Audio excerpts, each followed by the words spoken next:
Hi నమస్తే and very good morning. Welcome to తొలి వెలుగు. ఇక ఇయాల్టితోని ఈ సంవత్సరం పూర్తవుతుంది 2023లో ఏం సాధించారు జనం అని అంటే 10 సంవత్సరాలుగా పరిపాలించే ప్రభుత్వాన్ని పక్కన పెట్టి చివరి దశలో మేలుకొల్పు జరిగి అవగాహన కల్పించుకున్న తర్వాత అక్కడ ప్రభుత్వాన్ని పక్కన పెట్టి కొత్త ప్రభుత్వాన్ని ఎన్నుకున్నారు. మరి కొత్త ప్రభుత్వం అయితే కొత్త పంతాల పోదేందుకైతే సిద్ధమైపోయి కొన్ని గ్యారంటీలు అవి అని చెప్పి కూడా రకరకాలుగా ఆ ప్రయత్నం అయితే చేస్తుంది. మరి ఈ ప్రయత్నం ఎంతవరకు ఫలిస్తుందో చూడాల్సిన అవసరం అయితే ఉన్నది. ఇక ఏదైతే మీ మెదట్లో ఒక నెగిటివ్ ఆలోచన ఏదైనా శత్రుత్వమో ఇంకేదైనా మనం చూస్తే ఒక మహమ్మారి వచ్చి ప్రజల్ని పీడిస్తున్న సమయంలో తండ్రికి తల్లి లేదు, అంటే తండ్రికి కొడుకు లేడు, కొడుకు తండ్రి లేదు. ఆ తర్వాత అంటే ఎవరు సత్సంబంధాలు లేకుండా ఏ రకంగా మనం విగత జీవులుగా ఎక్కడెక్కడ శవాలు కుప్పలు తెప్పలుగా పడిపోయిన ఘటనలు అనేకంగా చూసినాం. సో అటువంటి సంఘటనలు చూస్తే ఏ రిలేషన్షిప్ లేదు, ఏం లేదు. అంటే పోయినాక మనం కోరుకుంటూ తిరిగి ఎంత ఏడ్చినా ఎంత బాధపడినా తిరిగి ఎవరు రారు. సో ఎవరైతే మీ మిత్రులు కనుక మీరు ఈ సంవత్సరంలో గొడవ పడినా లేకపోతే ఇంకేదైనా చిన్న తగాదాలు లాంటివి జరిగినా కూడా ఎప్పుడేమై జరిగేదో తెలియదు.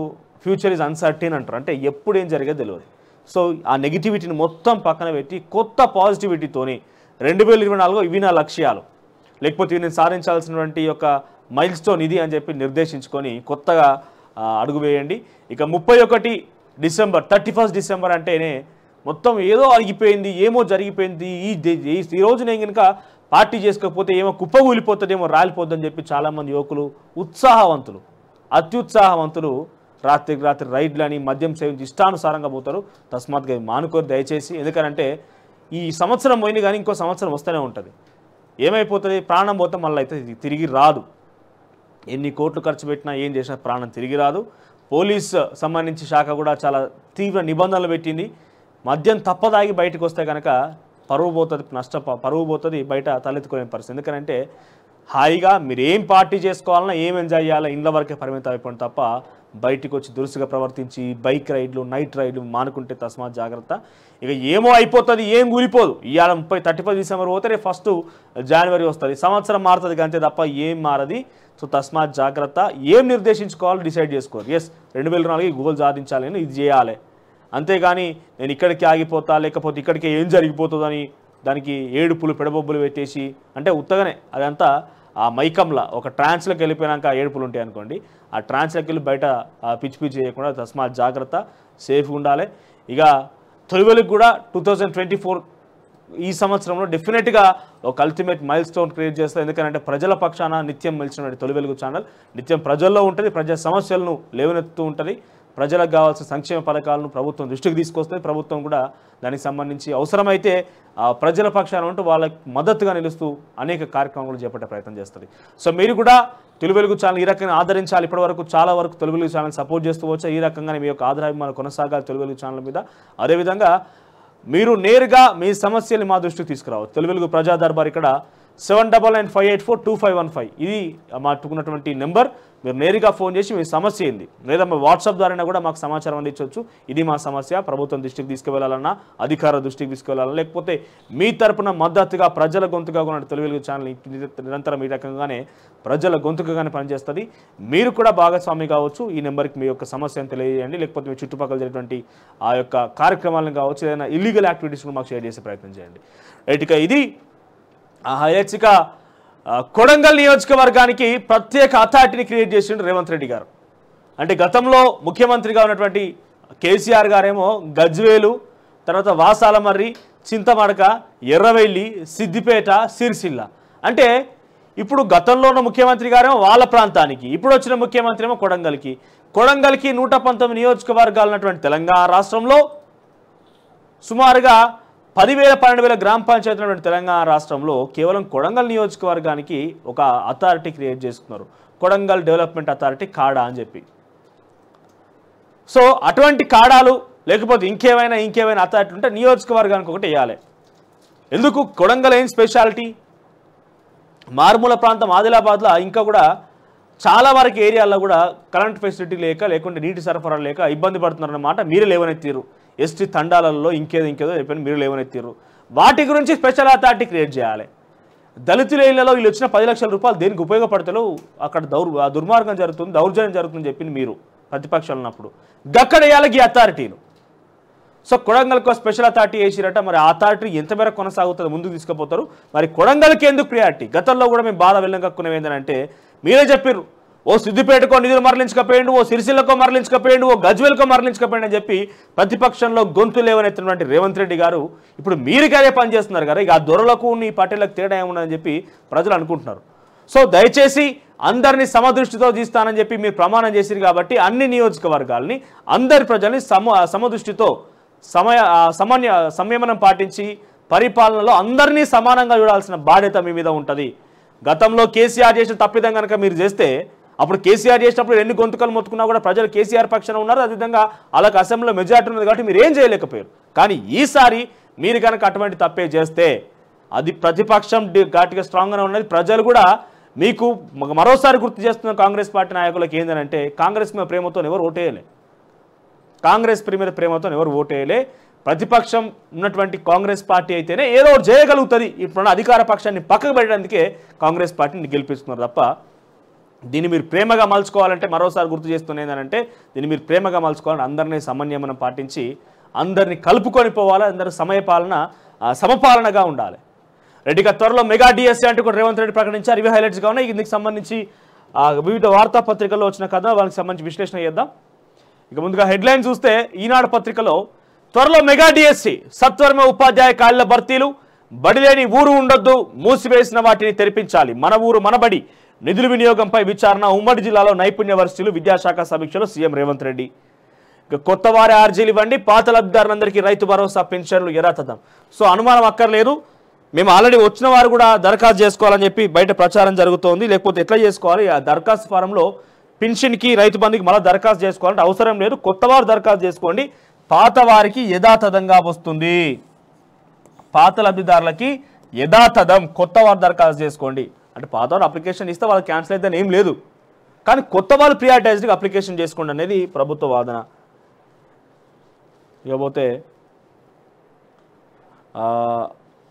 22న ఇళ్లలో శ్రీరామ జ్యోతి వెలిగించండి, ఆ రోజున అయోధ్యకు రాకండి, ప్రజలకు మోదీ సూచన. రామ మందిర ప్రారంభోత్సవం కోసం ప్రపంచమంతా ఎదురు చూస్తోందని వెల్లడి. అయోధ్యలో విమానాశ్రయం, రైల్వే స్టేషన్ ప్రారంభం, అభివృద్ధి పనులకు శ్రీకారం. ఇక మార్చి 18న 10th పరీక్షలు, ఆ తర్వాత 36 చోట్ల అవిశ్వాసాలు ఎక్కడ అంటే మున్సిపాలిటీ కేంద్రాలలో ఒక మేయరు 35 చోట్ల మున్సిపల్ చైర్పర్సన్లు, వైస్ చైర్పర్సన్ అవిశ్వాసాలట. దీంట్లో మేడ్చల్ మల్కాజ్గిరికి సంబంధించి సెగ్మెంట్ కూడా ఉన్నది. జవహర్ నగర్ ఎవరిది? అది మల్లారెడ్డి కాన్స్టిట్యున్సీలో జవహర్ నగర్ సంబంధించి అట్లా కూడా మేయర్పై అవిశ్వాసం అట. సో 36 చోట్ల అవిశ్వాస తీర్మానాలు కొనసాగుతున్నాయట. ఇక అడ్వకేట్ జనరల్గా ఐఏఎస్ సుదర్శన్ రెడ్డి రాష్ట్ర ప్రభుత్వం ఉత్తర్వులు. ఆ తర్వాత తెలంగాణ యువతకు టాటా నైపుణ్య శిక్షణ, 50 ప్రభుత్వ ఐఐటీల్లో 5 ఏళ్ల పాటు ఉచితంగా, 50 ప్రభుత్వ ఐటీఐలో 5 ఏళ్ల పాటు ఉచితంగా ప్రాజెక్టు, 2000 కోట్ల ఖర్చుతో యంత్రాలు పరికరాలు. టాటా టెక్నాలజీస్ ప్రతినిధులతో సీఎం రేవంత్ రెడ్డి భేటీ. ఇకపోతే గిగ్ ప్లాట్ఫామ్ వర్కర్లకు 5 లక్షల ప్రమాద బీమా, కార్మిక శాఖ ఉత్తర్వున్న. గతంలో స్విగ్గీ డెలివరీ చేస్తూ ఒక అపార్ట్మెంట్కి వెళ్ళగానే అక్కడ కుక్క ఎదురైందని చెప్పి డాగ్ భయపడి ఆయన అపార్ట్మెంట్ పైన దొరికిపోయింది కదా 4th ఫ్లోర్ నుంచి. సో ఆ వ్యక్తికి కుటుంబానికి 2 లక్షల రూపాయల ప్రమాద బీమా అందజేసిండు రేవంత్ రెడ్డి. నేరుగా ఆయన కుటుంబానికి పిలిపించుకొని సెక్రటేరియట్లో వాళ్ళకి ఆ యొక్క ప్రమాద బీమా అందజేసిండ్రు. ఇక 3వ రోజు 18 లక్షల దరఖాస్తులు. ఇక్కడ మీరు గమనిస్తే మొదటి రోజు 7.41 7,41,000 దరఖాస్తులు, 2వ రోజు 8,14,000 దరఖాస్తులు, 3వ రోజు 18,29,000 దరఖాస్తులు. అంటే ఇప్పటికే సుమారుగా ఇదంతా కలిపితే మనకి యావరేజ్గా 40 అంటే 40 లక్షల దరఖాస్తు, 36 నుండి 40 లక్షల దరఖాస్తులు వచ్చినట్టుగా ఇక యావరేజ్గా అటు ఇటుగా. సో ఈ దరఖాస్తులను ఏ రకంగా ఫిల్టర్ చేస్తే అనుమానం, కానీ దీని అనుమానానికి సంబంధించి ఇంకా ఏం నివృత్తి చేస్తే రాష్ట్ర ప్రభుత్వం అయితే మరి ఏం జరుగుతుందో చూద్దాం. రైట్, ఇక ఇది ఈనాటి హెడ్లైన్స్. తర్వాత ఆంధ్రజ్యోతి విషయానికి వస్తే అడ్వకేట్ జనరల్గా ఈ సుదర్శన్ రెడ్డి కాంగ్రెస్ హయాంలో 2వసారి భరించిన పదవి. గవర్నర్ ఆమోదంతో జీవో జారీ, తెలంగాణ ప్రాంత తొలి ఏజీ ఆయనే. సుప్రీంకోర్టులో తెలంగాణ స్టాండింగ్ కౌన్సిల్గా శ్రవణ్ కుమార్.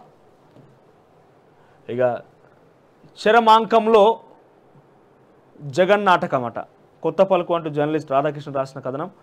ఇక 22న ఇంటింటా శ్రీరామ జ్యోతి. తర్వాత త్వరలో మెగా డిఎస్సీ, పెద్ద ఎత్తున ఉపాధ్యాయ ఖాళీల భర్తీ, సీఎం రేవంత్ రెడ్డి ప్రకటన. ఇక్కడ ఏంది, సచివాలయంలో బాసర IIIT విద్యార్థులు ఉన్నారు కదా, ఈ బాసర IIIT విద్యార్థులకి ల్యాప్టాప్లు అందజేస్తున్నాడు రేవంత్ రెడ్డి సెక్రటేరియట్లో. ఇక త్వరలో మెగా డిఎస్సి, పెద్ద ఎత్తున ఉపాధ్యాయ ఖాళీల భర్తీ, సీఎం రేవంత్ రెడ్డి ప్రకటన. ఇక లబ్ధిదారులు ఆర్జీలకు అక్కర్లేదు, పాత వారికి రైతు భరోసా యథాతథం, పింఛన్లు కూడా కొత్తగా లబ్ధి కోరే వారే ఆర్జీలు పెట్టుకోవాలి, రేవంత్ స్పష్టం. దరఖాస్తులు అమ్మే వారిపై కఠిన చర్యలకు ఆదేశం, కొడంగల్ అభివృద్ధికి కాడా. ఇక రేవంత్ సొంత నియోజకవర్గం సమగ్రాభివృద్ధికి authority, KADA chairman Vikarabad collector Narayana Reddy. Private విశ్వవిద్యాలయంలో రిజర్వేషన్లు రాజ్యాంగబద్ధంగా ఎస్సీలకు ఇవ్వాల్సిందే, అవసరమైతే అసెంబ్లీలో చట్టం సమీక్షలో సీఎం వెల్లడి. ఈ ప్రైవేట్ యూనివర్సిటీలు ఎవరి దగ్గర ఉన్నాయి మరి అంటే మల్లారెడ్డి దగ్గర ఒకటి ఉన్నది, తర్వాత అనురాగ్ యూనివర్సిటీ పలరాజేశ్వర రెడ్డి దగ్గర ఒకటి ఉన్నది. ఈ ప్రైవేట్ యూనివర్సిటీల్లో వాళ్ళు ఇష్టానుసారంగా ఫీజులు పెంచి ఏది అది పెడతా చేద్దామని చెప్పి అనుకున్నారు, కానీ నియంత్రణ పెడుతుంది రాష్ట్ర ప్రభుత్వం. ఇక మార్చి 18 నుంచి 10 పరీక్షలు, ఉదయం 9:30 నుంచి 12:30 వరకు. ఇక సర్కారు సంస్థలు కావటమే శాపమా, బకాయిల భారంలో తెలంగాణ జెన్కోలు. వాటికి డిస్కామ్లు చెల్లించాల్సిన మొత్తం 20,000 కోట్లు. 10 ఏళ్లుగా పేరుకుపోయిన బిల్లులు, సింగరేణి పరిస్థితి అదే. డిస్కామ్లకు కరెంట్ అమ్మినా రాని బిల్లులు, ప్రైవేట్ కరెంట్ కంపెనీలకు కేంద్ర ఎన్టీపీసీకి మాత్రం టంచనుగా చెల్లింపులు. ఇక అడ్వాన్స్ ఇచ్చి మరీ వాటి నుంచి కొనుగోళ్లు, పకడ్బందీగా ఏర్పాటు విధానాలే వాటికి రక్షణ. ఇక ఫామ్ హౌస్కు పోదాం చెలో చెలో. ఇక 30% నైట్ మొత్తం కూడా ఫామ్ హౌస్ ఉన్నట. ఇక న్యూ ఇయర్ కోసం నగర శివార్లకు పార్టీ ప్రియులు, 20,000 నుంచి 1.5 లక్షల దాకా కిరాయి, డీజే, మద్యం, భోజనానికి సపరేటు, కుటుంబ సభ్యులతో వెళ్లేందుకు ప్రాధాన్యం. ఇక న్యూ ఇయర్ వేడుకలు, మెట్రో సేవలు పొడిగింపు. నేడు అర్ధరాత్రి 1 గంట వరకు మెట్రో, 2 MMTS స్పెషల్ సర్వీసులు కూడా. ఇక్కడ మెట్రో సర్వీసులు పొడిగించారట, అర్ధరాత్రి 1 గంట వరకు అట. ఉపయోగించుకోరు తప్ప మేము రైడ్లకు పోతాం, కార్ రైడ్లకు పోతాం, బైక్ రైడ్లకు పోతాం అని అంటే పోలీసులు పట్టుకొని మీ పని చేసే ప్రయత్నం చేస్తారు. ఇక బియ్యం ధరలకు రెక్కలు. పాత బియ్యం 25 కిలోల బస్తా 1,500 రూపాయలు, సూపర్ ఫైన్ సన్న బియ్యం కిలో 70 రూపాయలు, నిరుటి కంటే 26% ఎక్కువ ధర. ఇక ఆటో డ్రైవర్లు, హోంగార్డులు, జర్నలిస్టులకు 5 లక్షల బీమా. తర్వాత ప్రమాదరహిత తెలంగాణ లక్ష్యం, గుంతల్లేని రోడ్లపై మాటిచ్చాం, నాణ్యంగా పనులు చేయండి. మెడికల్ కాలేజీలు, ఆసుపత్రి భవనాల టెండర్లోని అవకతవకలు, అఖిలపక్షంతో వెళ్లి ఉస్మానియా దవాఖాను పరిశీలిస్తాం. రోడ్డు భవనాల శాఖ సమీక్షలో మంత్రి కోమటిరెడ్డి వెంకటరెడ్డి. ఇక అప్పుల ఊబిలో విద్యుత్ ఉత్పాదన రంగం, భద్రాద్రి భారాన్ని 30 ఏళ్లు మోయాల్సిందే అంటున్న బట్టి విక్రమార్క. ఆయన వెళ్ళి సందర్శించారు అక్కడ. ఇక వెలుగు విషయానికి వస్తే, ప్రజాపాలనకు 40.57 లక్షల దరఖాస్తులు, 40,57,000 దరఖాస్తులు. రాష్ట్ర ప్రభుత్వం 6 గ్యారెంటీ అమలు కోసం తలపెట్టిన ప్రజాపాలన కార్యక్రమానికి 3 రోజుల్లో 40,57,592 దరఖాస్తులు వచ్చినాయట. సిఎస్ శాంతికుమారి ఒక ప్రకటన తెలిపారు. ఇక నుమాయిష్కు మాస్క్ మస్ట్. ఆ తర్వాత అంబానీ సంపద 83,248 కోట్లు. రిలయన్స్ చైర్మన్ ముఖేష్ అంబానీ 2023లో 83,248 కోట్లు సంపాదనతో ఫస్ట్ ప్లేస్లో నిలిచారు. దీంట్లో పై 8 అంటే సామాన్య కుటుంబాల పరిస్థితి ఉన్నది, వీళ్ళ పరిస్థితి చూడండి. ఒక రాష్ట్ర బడ్జెట్ వాళ్ళ సంపాదన, ఆస్తులు కాదు, కేవలం సంపాదన మాత్రమే. ఇక పామాయిల్ కంపెనీకి ప్రాణహిత భూములు. మంచిర్యాల జిల్లాలో ప్రాణహిత ప్రాజెక్టుకు సంబంధించిన భూములను గత బీఆర్ఎస్ సర్కార్ మ్యాట్రిక్స్ ప్రైవేట్ కంపెనీకి అడ్డదారులు అప్పగించింది. 1 కాదు 2 కాదు, ఏకంగా 71.5 ఎకరాలు కట్టబెట్టిందట. ఇక ఇంటింటా రామజ్యోతి 22న వెలిగించాలి, దేశ ప్రజలకు ప్రధాని మోదీ పిలుపు. ఆ తర్వాత ప్రతి పంచాయతీలో సర్కార్ బడి, మెగా డిఎస్సికి ఏర్పాట్లు చేయండి, అధికారులను సీఎం రేవంత్ రెడ్డి ఆదేశం. ఉమ్మడి జిల్లాకు స్కిల్ వర్సిటీ, టీచర్ల ప్రమోషన్లు, ట్రాన్స్ఫర్లపై ఫోకస్. మనబడి ఖర్చులపై సమగ్ర విచారణ. స్టూడెంట్లు లేరనే నెపంతో మూసివేసిన స్కూళ్లు తిరిగి ఓపెన్. ప్రైవేట్ వర్సిటీలో ఎస్సీ/ఎస్టీ రిజర్వేషన్లకు చట్టం తెస్తామని ప్రకటన. ఇక ఇండ్లకి ఇచ్చిన భూముల్లో ఆ వర్సిటీలకు పర్మిషన్ లేదని ఫైర్. ఎంక్వైరీ జరిపి రిపోర్ట్ అందజేయాలని ఆర్డర్. తర్వాత పవర్ సెక్టార్ను ముంచేశారు, పీకల్లో తప్పుల్లో విద్యుత్ సంస్థలు అంటున్న బట్టి విక్రమార్క. భద్రాద్రి కొత్తగూడెంకి సంబంధించినటువంటి భద్రాద్రి ఏదది పవర్ ప్లాంట్ని సందర్శించినటువంటి ఘటనలో బట్టి విక్రమార్క మాట్లాడుతూ, ఇక మార్చి 18 నుంచి 10th ఎగ్జామ్స్ షెడ్యూల్ రిలీజ్ చేసిన ఎస్ఎస్సి బోర్డు డైరెక్టర్. ఆ తర్వాత కొడంగల్కు కడ, కడా డెవలప్మెంట్ అథారిటీ ఏర్పాటు చేసిన రాష్ట్ర సర్కార్, కొడంగల్ ఏరియా డెవలప్మెంట్ అథారిటీ అట. ఇట్లా అన్ని నియోజకవర్గాలకు చేయాలి. ఇక ఆర్టీసీని సెట్ చేస్తాం, బకాయిలను చెల్లిస్తాం మంత్రి పొన్నం ప్రభాకర్. ఆ తర్వాత గవర్నర్గానే కొనసాగుతా, ఎంపీగా పోటీ చేయడం లేదన్న తమిళసై అయోధ్య రామాలయానికి ద్వారాలు చేసిన టింబర్ డిపో సందర్శన. ఇక న్యూ ఇయర్ జోష్ షురువైందట హైదరాబాద్లో. ఆ తర్వాత ఎంజీఎంలో కరెంటు లేక పేషెంట్ల అవస్థలు, రాత్రిపూట ఎమర్జెన్సీ వార్డులో కమ్ముకున్న చీకట్లు, బెడ్ల మీద రోగుల ఇబ్బందులు, ఇంట్లో ఏడుపులు, వెంటిలేటర్ ఆగిపోవడంతో పేషెంట్ మృతి, కరెంటు సమస్యతో చనిపోలేదంటున్న అధికారులు, 2 గంటల తర్వాత కరెంటు పునరుద్ధరణ. అధికారులు ఏమో కరెంటు సమస్య కారని చెప్తున్నారట. ఇక్కడ విషంజీమి వార్త ఒకటి చూపిస్తాము మీకు. నిజంగా అటువంటి తప్పు జరిగే ఉంటే రాష్ట్ర ప్రభుత్వం ముందస్తుగా బాధ్యత వహించి దానికి సంబంధించి చర్యలు తీసుకో, అధికారుల మీద క్షుణ్ణంగా. అంటే గత ప్రభుత్వం చేసిన తప్పిదాలే మన రాష్ట్ర ప్రభుత్వం కొత్త ప్రభుత్వాలు చేస్తే ఇక మీ కాలకు తేడా ఉన్నది. వాళ్ళు దోసుకో వీళ్ళు దోసుకోనే కదా. సో ఏం చేయాలి, వాళ్ళు ఫస్ట్ సమీక్షలు పెట్టి ఎక్కడెక్కడ ఏమున్నాయి ఫెసిలిటీస్. ముఖ్యంగా దామోదర్ రాజనరసింహ గారు, ఆయన చాలా సీనియర్ పొలిటీషియన్, గతంలో డిప్యూటీ ముఖ్యమంత్రి కూడా చేసిన అనుభవం ఉన్నది. సో వీటి మీద దయచేసి మీరు ప్రక్షాళన చేయాల్సిన అవసరం ఉన్నది సార్. అన్నింటినీ కూడా ఏం జరుగుతుంది అక్కడ గ్రౌండ్ లెవెల్లో చూసుకొని ప్రత్యేక నిఘా పెట్టి ఫస్ట్ అధికారులతో సమీక్ష పెట్టి ఎక్కడెక్కడ ఏం ఫెసిలిటీస్ ఉన్నాయి, నిజంగా అందుబాటులో ఉన్నాయా లేదా, అక్కడ పనిచేస్తున్నా లేదా పూర్తిగా క్రాస్ చెక్ చేసి అన్నింటినీ కూడా అందుబాటులోకి తీసుకొచ్చే విధంగా చేయాలి. అక్కడ జనరేటర్ ఆన్ చేస్తే జనరేటర్ ఆన్ అవుతలేదట. ఇక ప్రతి శాఖలోనూ పీకల్లోతో అప్పులు, విద్యుత్ కొనుగోలు కింద 59,580 కోట్ల బకాయిలు, థర్మల్ ప్లాంట్ల నిర్మాణాల ఖర్చులు భారీగా పెంపు, విద్యుత్ అవినీతిపై సర్కార్ ఫోకస్, పవర్ ప్లాంట్లను సందర్శించిన డిప్యూటీ సీఎం బట్టి. ఇక మార్చి 18 నుంచి 10th పరీక్షలు ఉదయం 9:30 నుంచి 12:30 వరకు షెడ్యూల్ విడుదల చేసిన విద్యాశాఖ. ఈసారి మొత్తం 7 పేపర్లు, ఇప్పటి వరకు 5.08 లక్షల విద్యార్థులు నమోదట. ఇక కొత్తేడాది నుంచి డ్రంక్ అండ్ డ్రైవ్తో పాటుగా డ్రగ్ అండ్ డ్రైవ్ కూడా స్టార్ట్ చేస్తున్నారట.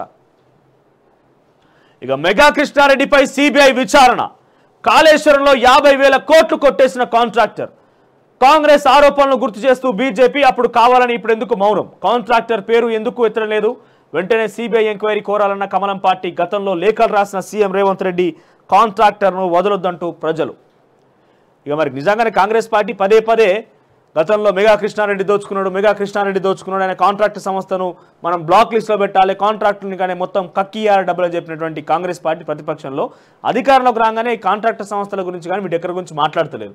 కేవలం కేసీఆర్ టార్గెట్గానే పోతుంది. కేసీఆర్ టార్గెట్తో పాటుగా ఇక్కడ కాంట్రాక్ట్ సంస్థల యొక్క తప్పిదాలని, వాళ్ళు చేసినటువంటి తీరును కూడా గమనించి వాళ్ళ మీద కూడా సిబిఐ విచారణ వేయాలనేది బీజేపీ చేస్తున్నటువంటి డిమాండ్. ఇక కవితకు పోటీగా దిల్ రాజ్, రాజకీయాల్లోకి టాలీవుడ్ ప్రొడ్యూసర్, కాంగ్రెస్ నుంచి లోక్సభకు పోటీ, నిజామాబాద్ నుంచి బరిలో దిగే ఛాన్స్. ఇక ఆ ప్రచారం చేస్తున్నది వాళ్ళే, నేను గవర్నర్గానే ఉంటా, రాజీనామా వార్తలు అబద్ధం, రాజకీయాల నా కుటుంబ నేపథ్యం, ప్రస్తుతం ఎక్కడా పోటీ చేయడం లేదు, రాజీనామాపై గవర్నర్ తమిళసై క్లారిటీ. ఇక దరఖాస్తుల అమ్మకాలపై సీఎం సీరియస్, వాళ్ళను వదిలిపెట్టొద్దంటూ హెచ్చరిక, చర్యలు తీసుకోవాలని అధికారులకు ఆదేశాలు, రైతు భరోసా పెన్షన్లపై అపోహలొద్దని సూచన, పాత వారందరికీ ఇస్తామని వెల్లడి. ఇక దరఖాస్తులు బంద్, తెలంగాణ సర్కార్ కీలక నిర్ణయం, 2 రోజులే, ఇవాళ రేపు 2 రోజుల ఈ దరఖాస్తులు నిలిపేసినట్టు మొదటిగానే ప్రకటించింది. 31 తారీఖున 2 రోజులు ఈ దరఖాస్తులకు హాలిడే, తర్వాత మళ్ళీ తిరిగి 2వ తారీఖు నుంచి 6వ తారీఖు దాకా బేచరత కొనసాగుతూనే ఉంటాయి. ఇక నమస్తే తెలంగాణ పత్రికకు సంబంధించి హెడ్లైన్ చూస్తే, పవర్ ఫైటింగ్, విద్యుత్పై అధికార ప్రతిపక్షాల మధ్య మాటల యుద్ధం, విద్యుత్ సంస్థలకు అప్పులు ఉండొద్దు, రాజస్థాన్ కరెంట్ అప్పు 53,000 కోట్లు అని చెప్పి జగదీష్ రెడ్డి చెప్తున్నాడట. ఇదేంది, అయోధ్యలో వాల్మీకి విమానాశ్రయం ఆధునీకరించిన రైల్వే స్టేషన్ ప్రారంభించిన ప్రధాని మోదీ, అయోధ్యలో 15,000 కోట్ల పనులకు శంకుస్థాపన, 22 శ్రీ రాముని ప్రతిష్టాపన. తర్వాత ఆ రోజు ఎవరు రావద్దు, 23 నుంచి అయోధ్యకు అందరూ రావచ్చన్న ప్రధాని మోదీ. ఇక గిగ్ ప్లాట్ఫామ్ వర్కర్లకు 5 లక్షల ప్రమాదం, ప్రమాదవశాత్తు మరణించిన స్విగ్గీ డెలివరీ బాయ్ రిజ్వాన్ కుటుంబానికి 2 లక్షల ఆర్థిక సాయం చెక్కును అందజేస్తున్న సీఎం రేవంత్ రెడ్డి. 13,000 కోట్ల అప్పు కోసం 3 నెలలుగా, అంటే వచ్చేటువంటి 3 నెలల్లో 13,000 కోట్ల అప్పు కోసం కాంగ్రెస్ పార్టీ ఇప్పటికే ప్లాన్ చేసిందట. ఇక కరెంటు కట్, రోగి మృతి, వరంగల్ ఎంజీఎం దవాఖానలో ఘటన, విద్యుత్ అంతరాయం, వెంటిలేటర్ పనిచేయకపోవడం వల్లనే బంధువుల ఆరోపణ, విద్యుత్ అంతరాయంతో కాదు వ్యాధి తీవ్రత వల్లే మృతి అన్న ఎంజీఎం వైద్యుల స్పష్టీకరణ. ఇక ఆర్టీసీ భూముల లీజుకు జీహెచ్ఎంసీలోని 13.16 ఎకరాలకు టెండర్లు, 18 వరకు ఆన్లైన్లో దరఖాస్తులకు ఆహ్వానం, ఆ మరుసటి రోజు టెండర్ ఫలితాల ప్రకటన, 100 కోట్ల టర్నోవర్ కలిగిన సంస్థలకు ఛాన్స్. ఆదాయం సమకూర్చుకునే పనిలో టీఎస్ఆర్టీసీ భూములు లీజుకి ఇస్తున్నదట. ఇక ప్రజాపాలన గందరగోళం, దరఖాస్తులు దొరక్క జనాల తిప్పలు, వేకువజాము నుంచే సెంటర్ల వద్ద బార్లు. ఇక త్వరలోనే 1000 ఎలక్ట్రిక్ బస్సులు అంటూ నిన్న ఒక 80 బస్సులు ప్రారంభించిన పొన్నం ప్రభాకర్. ఇక పత్తి రైతుకు పుట్టెడు కష్టాలు, ప్రభుత్వ మద్దతు ధర 7,020 రూపాయలు, సీసీఐ ఇస్తున్నది 6,900 రూపాయలు మాత్రమే. 6,500 ఇస్తున్న ప్రైవేట్ వ్యాపారులు. ఇక సాకులు చెప్తూ ధరలో కోతలు, నిరుడు 14,000 పలికిన క్వింటాల్ పత్తి. 14,000 రూపాయలు ఎవరిని ఇచ్చిర్రా? ఏ రైతుకన్నా 14,000 రూపాయలు వచ్చిందా గతంలోనట నిరుడు? ఇక మద్దతును 10,000కు పెంచాలని డిమాండ్. సో ఏదేమైనా కూడా ఈసారి రైతులకు ఆశించిన మేరైతే ఫలితం దక్కడం లేదు. ఒకటి పత్తికి సరైన ధర లేకపోవడం, ఆ తర్వాత మిర్చి పంటలో ఎటువంటి పరిస్థితుల్లో కూడా మిర్చి పంట మొత్తం ఖరాబ్ అయిపోయిన పరిస్థితి. రాష్ట్ర వ్యాప్తంగా మిర్చి పంట మొత్తం కూడా అదొక కొత్త రకమైనటువంటి ఆ రోగం లాంటిది వచ్చేసి మొత్తం మిర్చి పంట మొత్తం నాశనం అయిపోయింది. ఇక మిగిలింది ఏంటంటే ఈ పత్తి మీద ఆశ ఉంటుందంటే ఈ పత్తి కూడా రేటు సరిగ్గా లేకపోవడంతో ఇబ్బందులు పడుతుంది. ఎందుకంటే పెట్టుబడి విషయానికి వస్తే ఒక ఎకరానికి సుమారుగా ఈ పెరిగినటువంటి పెస్టిసైడ్స్ ధరలు కావచ్చు, మందు ఫెర్టిలైజర్స్ సంబంధించినటువంటి ధరలతో కావచ్చు పెట్టుబడి పెరుగుతుంది. పెట్టుబడి ఎంత పెరుగుతుంది? సుమారుగా ఒక్కో ఎకరానికి యావరేజ్గా విత్తనాల నుంచి మొదలుకుంటే దాన్ని దున్ని విత్తనం వేసి ఆ తర్వాత దానికి పెస్టిసైడ్స్ ఫెర్టిలైజర్స్ వేసి కలుపు కోసం రకరకాలుగా వాటిని వెచ్చించాల్సిన డబ్బు ఎంత అంటే సుమారుగా 30,000 నుంచి 40,000 వరకు వాళ్ళకు ధర పలుకుతుంది ఎకరానికి యావరేజ్గా. ఇది ఇంకా పెద్ద ఎత్తుగా కేవలం పైన వేసినట్టు లెక్కలు 30 నుంచి 40,000 వరకు, సుమారు 40,000 వేసుకున్నా కూడా ఒక క్వింటాల్కి పత్తి ఎంత అంటే ఇప్పుడున్న ధర 6,000 రూపాయలు. అంటే ఎంత వస్తుంది సుమారుగా? ఒక ఇప్పుడున్న పరిస్థితుల్లో వర్షాలు ఎప్పుడు ఆగస్టులో పోతే ఇప్పటివరకు వర్షాలే లేవు అసలు. సో వర్షాలు లేనటువంటి ఈ డ్రై ఏరియాస్లో మనం చూస్తే కనుక యావరేజ్గా ఒక్కొక్క ఎకరానికి 6 నుంచి 7 క్వింటాలు, అంటే సుమారుగా 7 క్వింటాలు వేసుకున్నా 7 క్వింటాలు 6,000 రూపాయల చొప్పున, అంటే ఒక దగ్గర 6,500 ఒక దగ్గర 6,900 అట్లా ఉందనుకోండి. 6,000 యావరేజ్గా మనం వేసుకున్నా కూడా ఎన్ని వాళ్ళకి వచ్చేదంటే ఆడికాడికి పెట్టుబడి సాయం తప్ప వాళ్ళకి మిగిలేదు ఏం లేదు. రోజువారీ కైకిలు కూడా వస్తలేదు వాళ్ళకి రైతులకి. సో వీటి మీద ప్రత్యేక దృష్టి సారించాలి, ప్రత్యేకంగా రైతుల మీద రాష్ట్ర ప్రభుత్వం.